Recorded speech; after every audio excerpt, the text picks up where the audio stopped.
soccer fields in Latin America, popular sports are increasingly making their way onto the streets of China, the courts in Nigeria, sporting arenas in Qatar. This new wave of sport brings with it hybrids and innovations, new rules and new games, inspiring you, fans, communities and nations to be creative and daring. Extreme sports popularity has exploded and has gained corporate recognition, huge fan bases and media attention. It is helping to create a new generation of sporting venues and competitions. From the West to the Middle East and to Asia, sport is changing the landscape of emerging countries, invigorating their people and economy, and creating new possibilities for everyone who plays.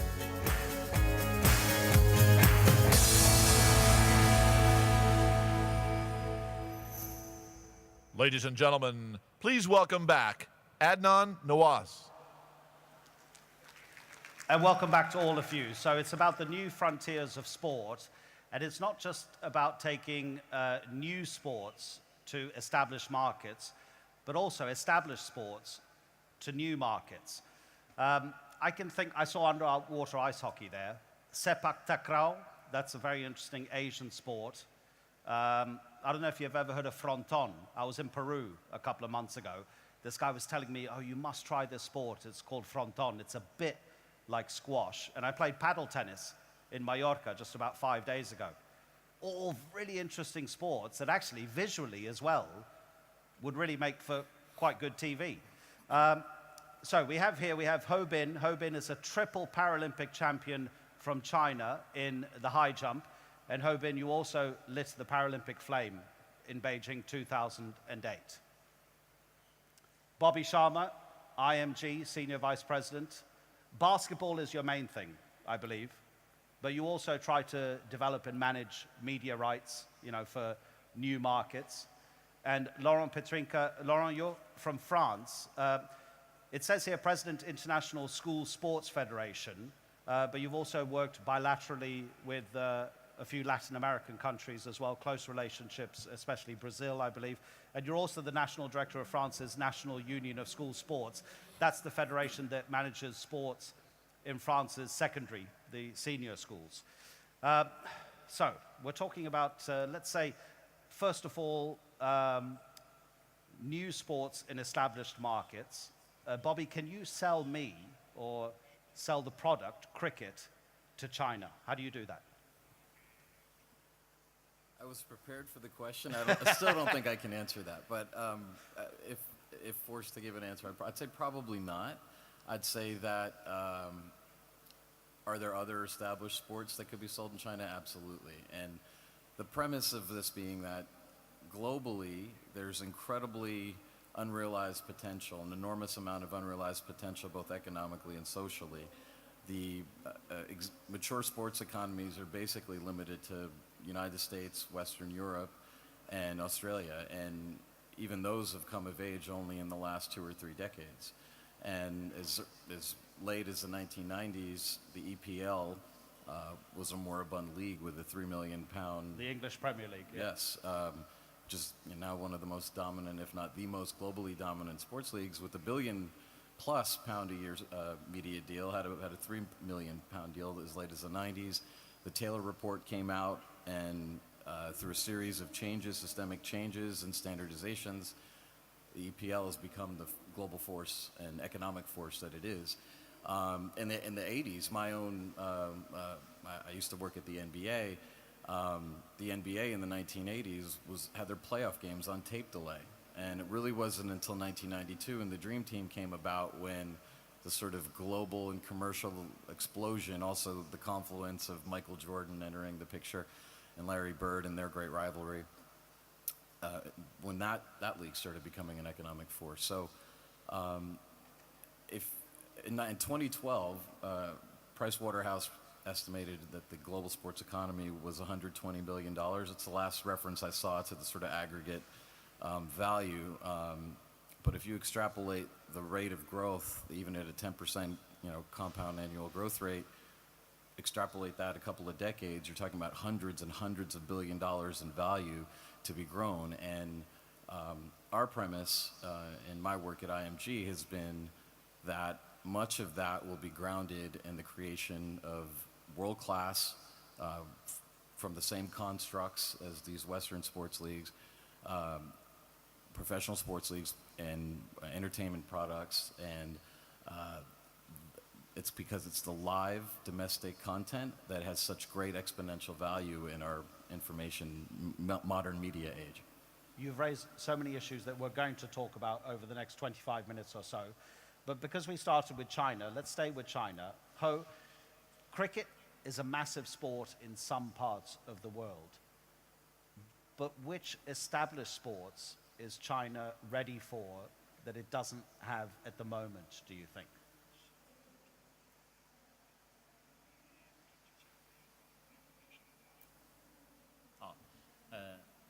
中国的新体育其实更应该感谢。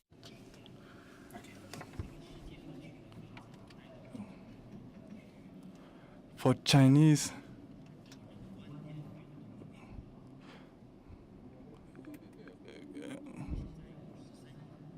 in China we have 1.3 billion people, and the sport, the culture is increasing and changing. It's improving, and the sports changes. The request of the need for sport for the person is very important.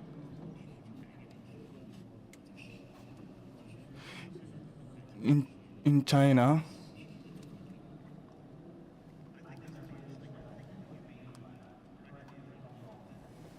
people need a sport because there is a growing middle class in China. They need some kind of entertainment.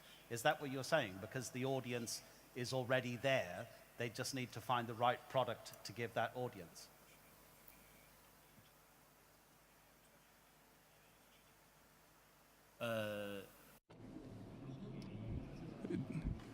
There's two reasons. One is the product, the other one is the media, and is a model. For China now, the development of China, so the increase of the improvement of the culture and the improvement of culture is increasing with the sport. I'll translate anything that's relevant to something that I ask you, okay? Laurent? Anybody would admit the same, that selling cricket to China is very difficult. So therefore, I think, are we saying that it's the local culture that you have to take into account, and without that, that you absolutely can't sell any product if the culture isn't right? Completely. As my experience as a president of International School Sport Federation, I would consider it is good to sell, but it is also good to take in consideration the local culture and the roots program. And in my experience, I would say the new frontiers of sport, for me, it's my opinion, but I'm very convinced on that. It is youth, for sure it is youth, and it is an answer to your question. It is youth, and particularly youth at school. I will explain. First of all, in International School Sport Federation, we are touching more than 250 million pupils in the world, and during the year, 250 days a year. So it means we have the youth in the end, and the youth is most probably the best news frontiers for the future generation. For that, few stencil about youth. First of all, it's our social responsibility. It's also social, but also marketing point of view. Okay. I think this is the same subject. Second point of that, I'm not so sure that in emerging country and also in developed country, youth is practicing more and more. It depends of the countries, but sometimes they are practicing less, and they have to face problem of obesity, etc. For sure, they like classic sport. They like basketball. They like cricket sometimes, but not always. I'm sorry for your answer. They like football. They like athletics. So we have to consider that you have new frontier for new sport, but not so much. We have to be based also on the very strong sport, because this is the most important number of pupils of young athletes that are practicing sport. So for me, the problematic for emerging countries, because it was also your question, is that the major leagues are not so well organized in emerging countries. I will take some example, but when you go farther, when you go to retreated zone, or to war zone, etc., there is no major league. But there is a school in each village and each city, in each part of the country, all over the world. And the best place to reach the new frontier of sport, for me, it's to touch youth through school, and not only with our model. Our stencil are quite old, I think, in this point. So reaching the youth through school, it can be a good opportunity too. So to answer to your question, how to sell cricket to China, it's not so easy subject.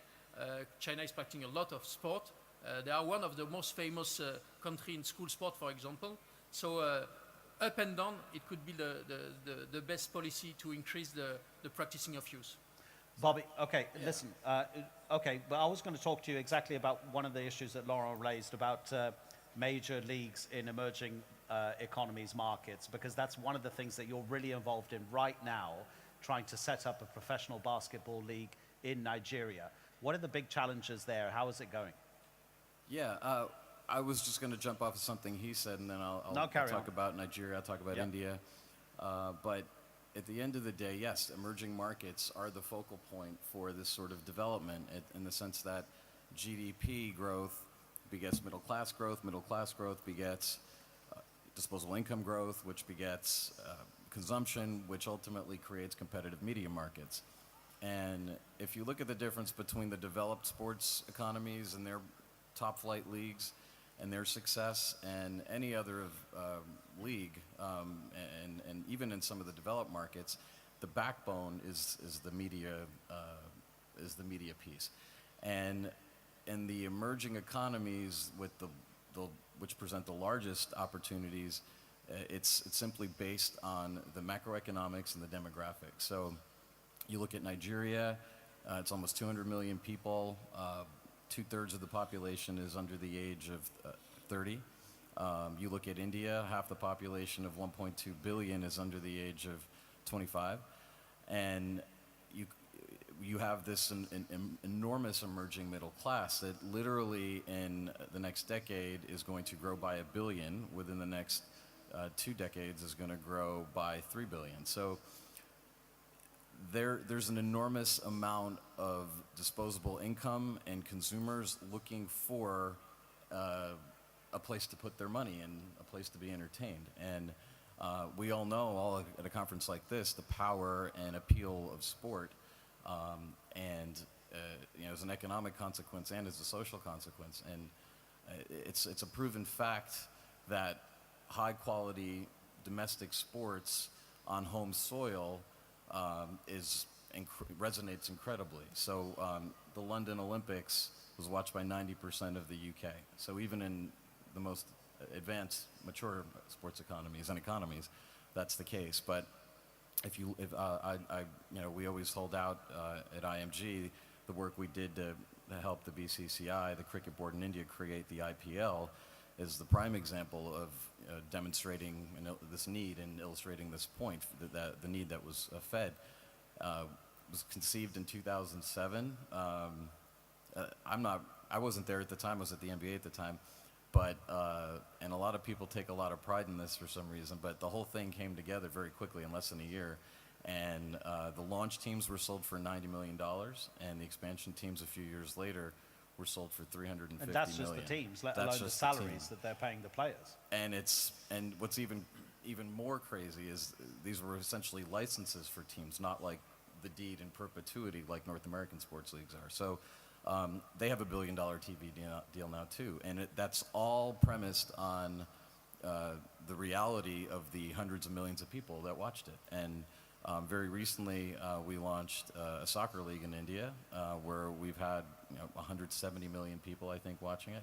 There was a kabaddi league which was launched, which I'm sure a lot of people here are not familiar with, but I'm sure some of you are. But it's basically a rural recreational game that got commoditized and now turned into a very significant property. So all this stuff is happening very fast in India, where there's this enormous marketplace, but still a maturing economy and a media market. And imagine, you asked about Nigeria, the opportunities there. And something that I think cricket is a very almost niche sport in the sense that, there's billions of people, thanks to India, that are crazy about it, or at least 1 billion people. But it's really, successful in certain Commonwealth legacy countries. But the global sports of soccer and basketball, which is what my company has been focused on, hold universal appeal for many, many reasons. I think one of them is that it's played by both boys and girls. I think it's played in schools, which I think is part of what feeds the consumer interest, because there's that participation interest from a young age. But you look at countries like Nigeria and Africa continentally, which in aggregate is like another India or China, and frankly is growing at a much quicker rate. 7 of the 10 fastest growing economies in the world sit there, as I'm sure many people here know. And the opportunities are immense, and both, and I keep saying from an economic and a social perspective. Economic in the sense that there's all this, franchise money to be made, media money, and sponsorship money, but the approach is not really purely capitalistic. It's not transactional. What can we extract out of these economies? It's how can we invest as partners in these countries for the long term to help grow their economies through sport, and to create world-class properties worthy of economic and developmental investment by all stakeholders. Okay, Ho, the infrastructure in terms of establishing new sports in any market is going to be important, because you need the infrastructure of the stadiums, you also need the infrastructure for the practice, you have the environmental concerns. None of that presumably is any problem for China, because it's a rich enough country to be able to afford to do almost anything it wants. Has it got the commitment to bring new sports into the country? Does it understand the importance of doing that?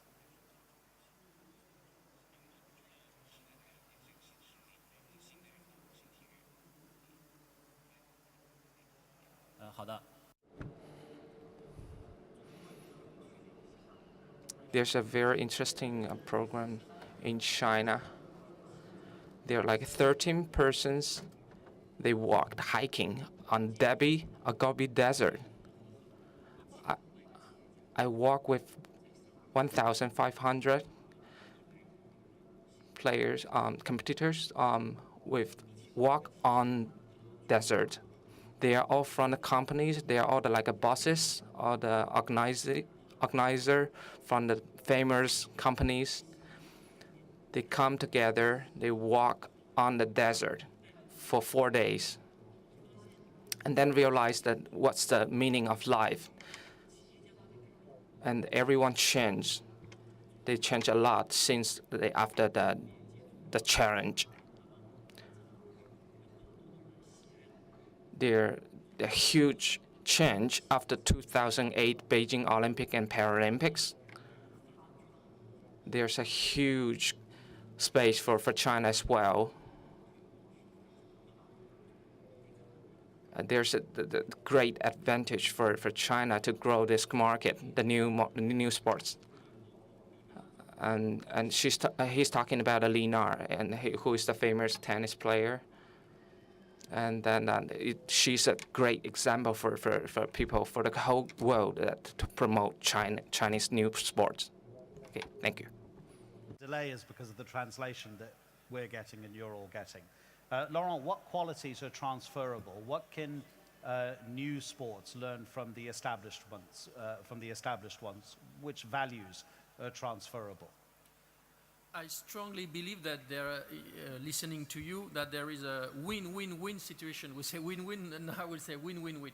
With practice, with marketing, and with social responsibility.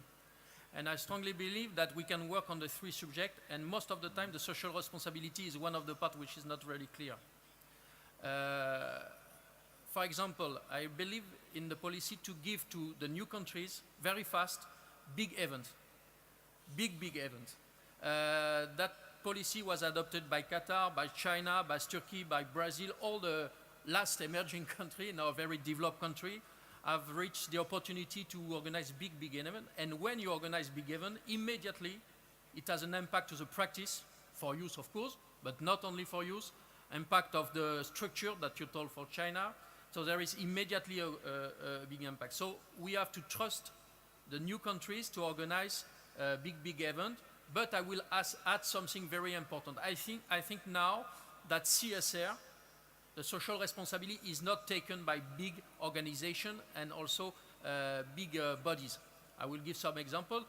In Brazil, that suffer a little that in front of the big World Cup, there is marketing, no problem for that, but the social responsibility was not so here, so they had some problem. In the English League, for example, the professional English League of football give a lot of money to roots program in order to develop practice. So we cannot be opposition, you cannot have an opposition between the big event and the social responsibility. So the proposal also could be that at each big event and also each big bodies, like IOC, like Doha Goals, like all the names that you know, they will have a strong policy in CSR in order that to increase the local practice, the youth practice, for sure for adults also, but you know, thinking before the policy of the event, the policy of the body, in order to have a real social responsibility through youth, I think this is the most important view. So win-win-win.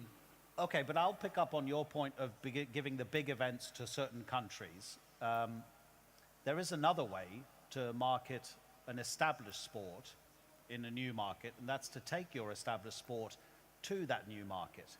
In other words, the NFL coming to London.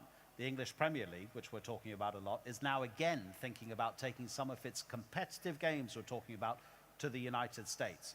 So the question is, Laurent, does that sport then lose, and that match lose a bit of its soul because it's detached geographically from its core fans?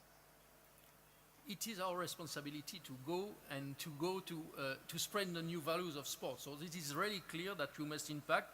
You won't sell your soul going to other country, organize the sport in this country.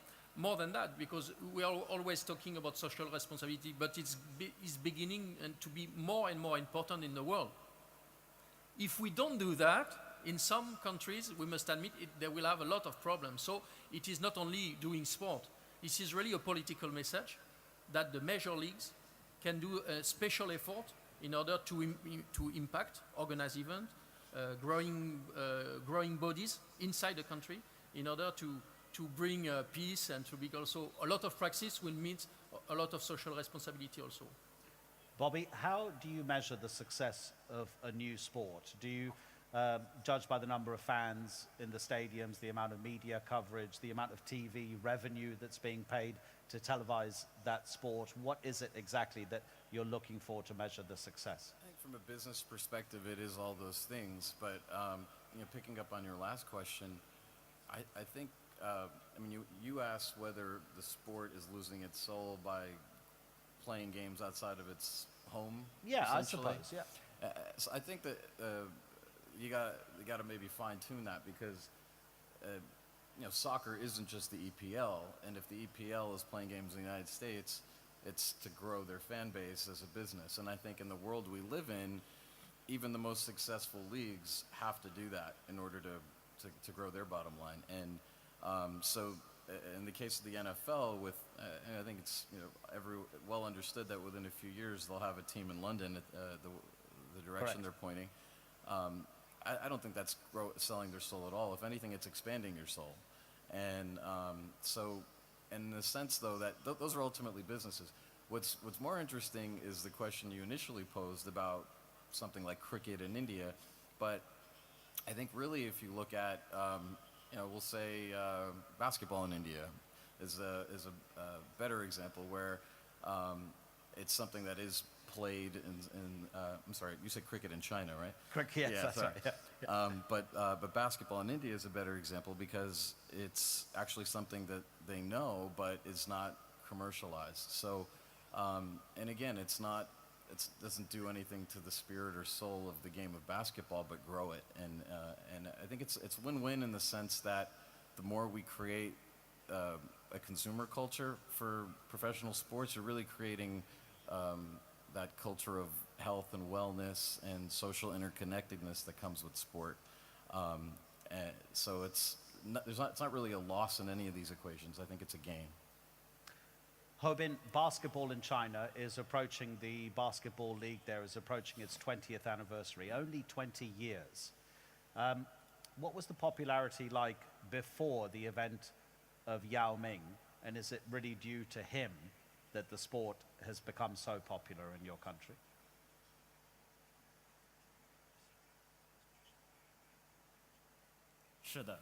Yes. The Yao Ming has changed because he's playing. He wants to change his subject up because of Yao Ming, because he's so famous. China needs a lot of samples like Deng Xiaoping, like Yao Ming, like Lina, because they need like a superstar to lead the Chinese people. And just like disabled people there in China, they see through the media they can seek for help. Sports is not only only sports, but also they to to recover people, to encourage people to seek hope. I've been done a lot of prosthesis installation for the kids who lost their legs. But when they stand up again, they got hope. And then when they stand up and they can run, and then after they can run, and then they can even just do more things like sports. League, because simply it's one thing taking a team from one side of China to the other, but how many fans could actually go from one side of China to the other to watch their team play so far away, thousands of miles?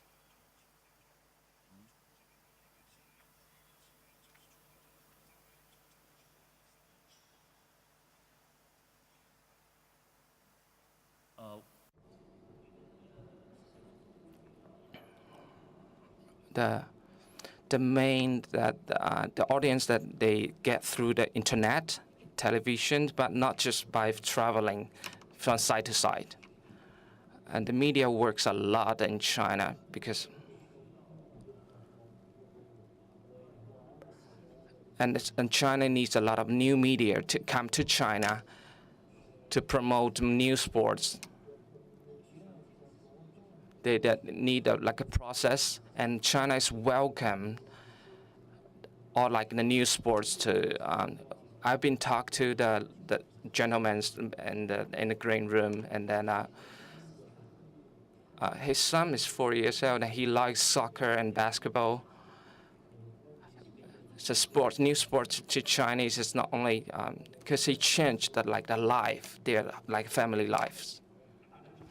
So much that I forgot about any questions from the floor, because this is a topic that could be, interesting or relevant to so many different parts of the world about taking these sports to different areas. So we have got just about a minute and a half, 2 minutes. We'll extend it a bit if you have some questions.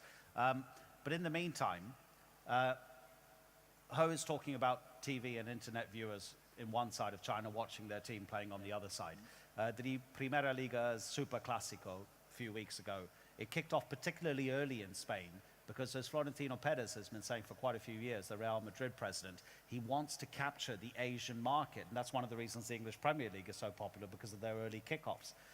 Is TV money essential to the success of a new sport, Bobby? Can it survive without it? It's not a question of survival. I think that you can survive in a ticket-led economy. I think a lot of sports leagues currently do around the world. What it's about is how to get it to thrive, and you can't do that independent of the media rights, and whether it be traditional broadcast or digital or both. And frankly, it has to be both these days.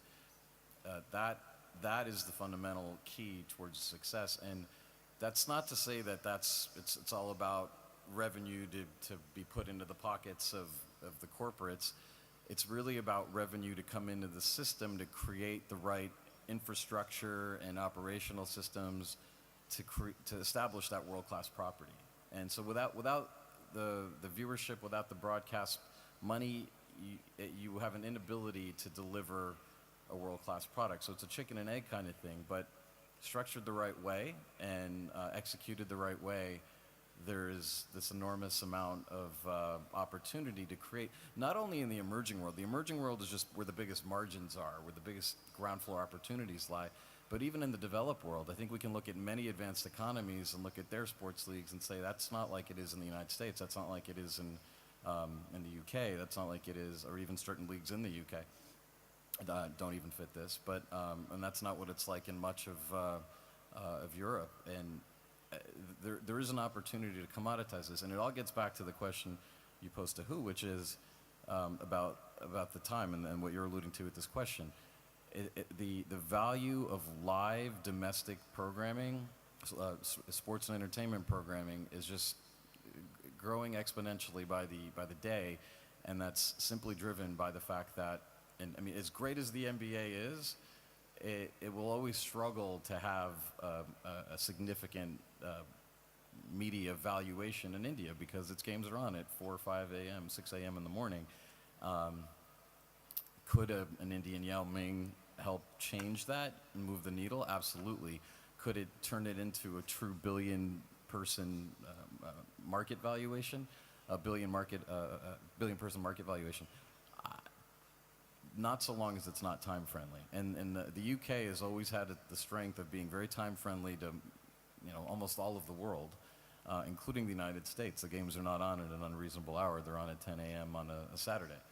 And so it's really about delivering that domestic product as much for the temporal convenience as it is for that sort of authentic connection to the country.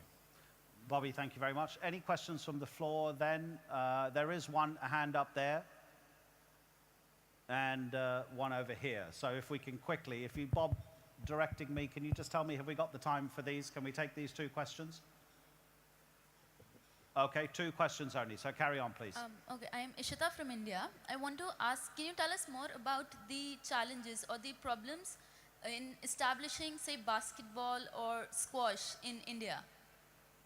I mean, what was the biggest problem you'd face? Bobby, keep it short if you can, because we're running over. I'll keep it very short. And I won't answer that directly and specifically about basketball in India, but just, I think it's a great question. What's the biggest challenge in emerging markets to do these sorts of business opportunities?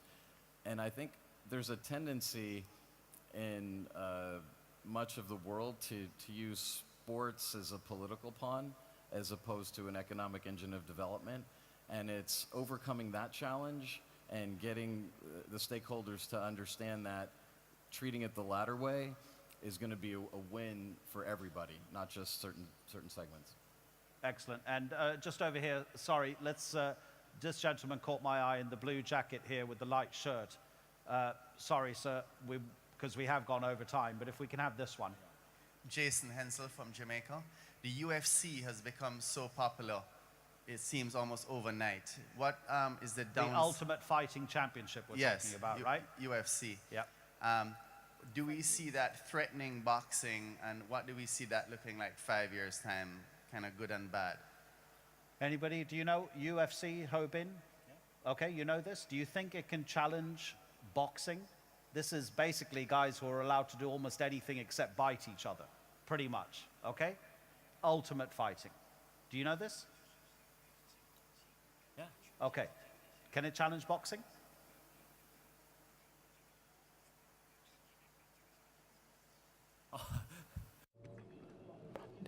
The boxing is a very fresh area to him, but his classmates, they play their own league.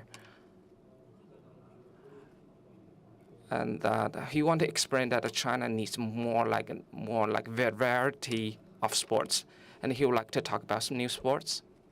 I lost my leg when I lost my leg when I was 9, but when I was 15, I watched the media, like a TV, and then I being inspired, and I was being encouraged by the TV, by the media, and I changed my life. So that's what I want to show. I want to tell everybody, China needs the people like you guys come to China to see the changes, not only for the buildings, but also for the inside of Chinese people that we run. That this is the result that the new sports that come to China. And welcome you guys to come to China to see. Okay, thank you. I wanted to tell you a story about culture in particular parts of the world, but I haven't got time. But if you come to me later, I'll tell you about a Belgian coach in South Korea and how he had to combat the hierarchical society and younger players passing the ball to older players just because they were older. They weren't in a better football position on the pitch, but it was just the hierarchy that demanded that the older player get the ball. And more on that if you want to talk to me about it later. Gentlemen, thank you very much. Ho Bin, Bobby Sharma, Laurent, PETRYNKA. Thank you very much, everyone.